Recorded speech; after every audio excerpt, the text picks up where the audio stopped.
Estamos de volta com o Piauí TV. Estou recebendo aqui o secretário de Planejamento do Estado, Washington Bonfim. Secretário, boa tarde. Boa tarde a todos os telespectadores, todas as telespectadoras. Seja bem-vindo. Esse começo de gestão estava sem orçamento, né? Sim. Os 10 primeiros dias, pelo menos, ainda utilizando, com base até na própria previsão legal, o que estava previsto no orçamento do ano passado. Na realidade, assim, com a aprovação do orçamento ontem, a previsão de abertura, digamos, do ano é dia 23 de janeiro, então a gente já vai começar com o novo orçamento. A gente tinha uma limitação. Nesse caso aí seria uma espécie de plano B, caso o orçamento não fosse votado ainda no mês de janeiro. Então nem foi preciso utilizar esse dispositivo legal para utilizar lá o orçamento do ano passado. Bom, a gente fez uma reportagem sobre o orçamento do Piauí. O que é o orçamento, gente? É o que vai ter de recurso, de previsão de recurso para o ano de 2023 para aplicação nos órgãos públicos, enfim, para os serviços públicos no nosso estado. A gente fez uma reportagem sobre esse assunto e depois a gente vai explicar tudo para você aqui no estúdio. Vamos acompanhar. Na planilha da lei orçamentária do ano passado, a Defensoria Pública do Estado do Piauí recebeu 107 milhões de reais para desenvolver suas múltiplas atividades e ainda manter o quadro de pessoal, com defensores, defensoras e demais servidores. O órgão aguardava a aprovação do orçamento do Estado para esse ano. É que executar o planejamento para 2023 depende do valor do recurso destinado para a casa. A Lei de Diretrizes Orçamentárias, mais conhecida como LDO, trata das metas e também das prioridades do governo do Estado. Também determina, por exemplo, como serão realizadas as transferências de recursos para os órgãos públicos. Aqui no Piauí, recentemente aprovada, a lei gira em torno de 15,7 bilhões de reais e passou aqui pela Assembleia Legislativa do Piauí. Ela vai garantir, por exemplo, o reajuste de 5,62% linear aos órgãos públicos, a exemplo da Defensoria Pública do Piauí. A Defensoria, como os demais poderes e instituições autônomas, receberam um aumento linear de 5,62%. Esse acréscimo no orçamento vai nos permitir ter mais avanços em tecnologia da informação e também a nomeação de novos defensores públicos, né, no total de 5. É claro que a gente necessitaria de mais, né? Mas a gente sabe que é o início de um novo governo, é necessário um diálogo com o governador e a equipe de governo, né? Para que se possa avançar, eventualmente com créditos suplementares ou para o próximo ano, né? Um incremento maior para a Defensoria Pública se estruturar mais. A verba que chega para a instituição está na ordem aproximada de 113 milhões de reais. Ainda não é o suficiente, por exemplo, para suprir a necessidade de defensores públicos para cobrir todo o Estado. Existem gastos com o investimento, como, por exemplo, tecnologia da informação, a melhoria de prédios, né, da estrutura física da instituição, como exemplo, né. Existe a parte de custeio. Custeio é a manutenção da instituição, compra de material de expedientes, etc. E o gasto com o pessoal, né. O gasto pessoal com a Defensoria ele é maior, decorrente da própria essência da instituição, que é prestação de serviço. Aliado a isso tem a importante, e volto a frisar, a questão do investimento em tecnologia da informação, né? A essência da Defensoria é a promoção dos direitos humanos também, sob o aspecto jurídico, né? Então, a gente, sobre esse viés e aliando a tecnologia, a gente procura levar mais o serviço às pessoas. Após a aprovação, a LDO segue para o Executivo para a sanção. E aí, de fato, o orçamento 2023 estará disponível para todos os órgãos de governo e poderes constituídos.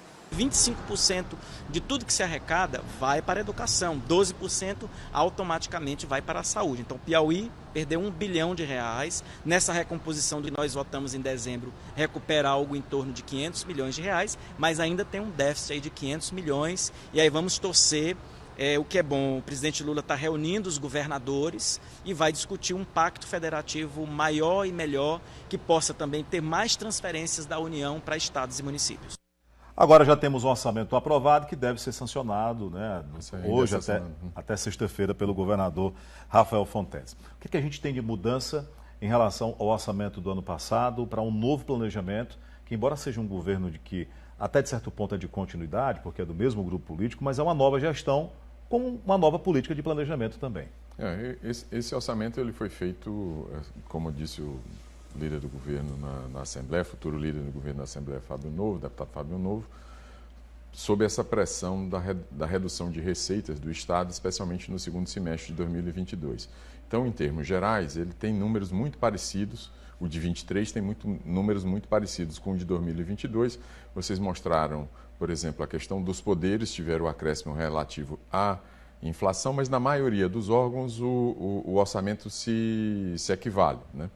Então, a gente espera, digamos, o governador já apontou isso, esses primeiros 90 dias, o secretário de Fazenda também, esses primeiros 90 dias, para ver como as receitas se comportam. Houve algumas modificações aprovadas pela Assembleia no final do ano passado, que devem recompor também as receitas, isso também já foi citado, e aí, a partir daí, a gente tem um horizonte mais claro. Num primeiro momento, especialmente nesses primeiros 3 meses, a gente vai com muito cuidado, porque é para garantir que tudo aquilo que foi estabelecido como planejamento para 2023 seja efetivamente realizado.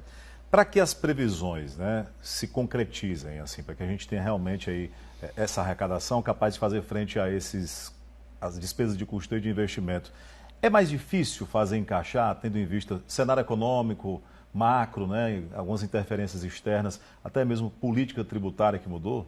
Olha, a governadora Regina e a ex-governador, agora secretário, o governador Rafael, tiveram um excelente diálogo no final do ano passado e a Assembleia votou aquilo que era necessário para a recomposição de parte dessas receitas.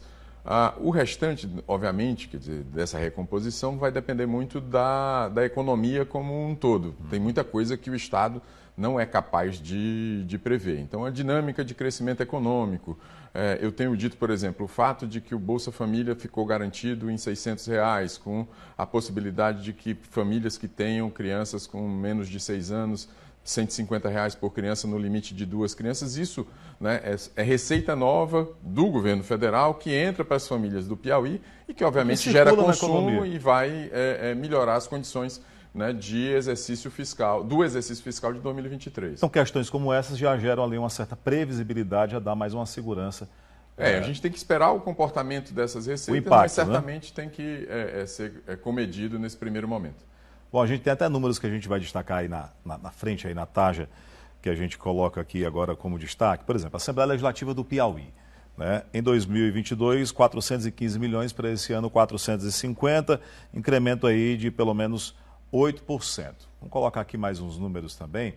Tribunal de Contas do Estado, que recebeu em 2022 143 milhões de reais, agora vai para 157 milhões, um incremento de 9%. Citar mais um aqui, que é um poder também, o Poder Judiciário, Tribunal de Justiça do Piauí, recebeu 735 milhões no ano passado, vai para 849 milhões. Houve um aumento aí, portanto, de 15%. Ou seja, embora tenha uma média ali de reajuste, de aumento para os repasses, alguns setores, poderes, tiveram um incremento até maior. Na realidade, você olha mais para a execução do ano de 22 do que propriamente para aquilo que foi aprovado em 22. Então, ao longo do ano, vão sendo feitas determinadas suplementações. A CEPLAN faz uma projeção entre o que foi votado e o que foi efetivamente executado até o momento do encaminhamento da lei para a Assembleia Legislativa, e aí se faz essa projeção para frente, né? Que se faz a projeção para o ano seguinte, que é, nesse caso, o ano de 2023. Ou seja, para o telespectador, para ficar mais claro ainda, nós temos um orçamento que é uma previsão, é o que você tem ali de espelho, uma projeção. Só que as adaptações vão sendo feitas ao longo do ano e isso pode gerar um incremento. Exato. Então o orçamento é muito vivo, é algo muito vivo. Vamos colocar aqui na tela outros números. Polícia Militar, a gente fala muito de segurança pública e tem sido uma tônica também aí nos discursos da nova gestão. Polícia Militar do Piauí, com 650 milhões, representa um incremento de 1,2% em relação ao ano anterior. Aqui a gente viu algo mais engessado, digamos assim. O orçamento dos outros poderes nunca é bom comparar com o orçamento geral do Estado. No caso da segurança pública, né, você tem a certeza, por exemplo, de suplementação desse valor em função da assunção de novos policiais que deve ocorrer ainda nesse primeiro semestre. Então, a execução orçamentária da segurança pública no ano de 2023 certamente será maior do que aquilo que foi previsto no orçamento, porque você tem 1.000 policiais para serem chamados ao longo do ano. Né? Bom, dentro do que está previsto, margem para investimento, né, fora ali do que a gente tem de despesa obrigatória, de custeio, é satisfatório para fazer frente ao que está disposto no plano de governo do governador Rafael Fonteles? Olha, em relação aos investimentos, há um certo comprometimento. Os investimentos estão em torno de 300 milhões. A gente acha que o ideal seria que eles estivessem em torno de 900, 1 bilhão de reais.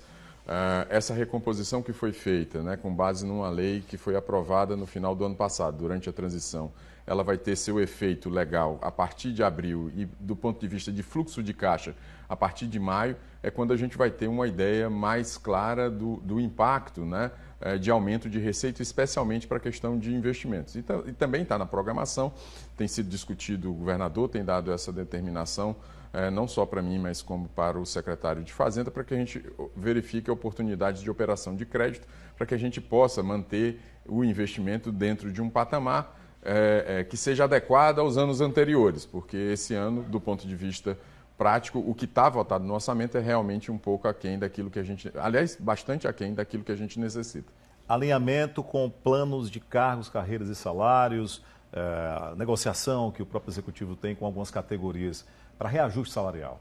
Olha, nesse primeiro momento, a gente não está discutindo essa questão de reajustes salariais. A gente, como eu disse, temos essa dificuldade, né, de um orçamento muito próximo do orçamento do ano anterior, do ponto de vista das atividades do Executivo diretamente.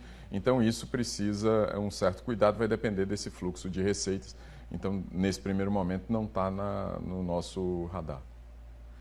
Muito obrigado, né, pela entrevista. Eu que agradeço, sempre à disposição para os esclarecimentos. O orçamento é algo que pode até parecer mais complexo, mas a gente vai tentando aqui, né, esmiuçando para o nosso telespectador. Do ponto de vista do dia a dia até mas assim, é como a casa da gente nunca pode gastar mais do que arrecada, né? Quer dizer, a nossa receita, isso tem uma relação muito grande. E o governador tem sido muito claro nessa questão do princípio do equilíbrio fiscal como o princípio básico para a tomada de decisão dentro do governo. Né? Até para encerrar, eu vou pedir mais um minuto aqui para a nossa produção, para o editor.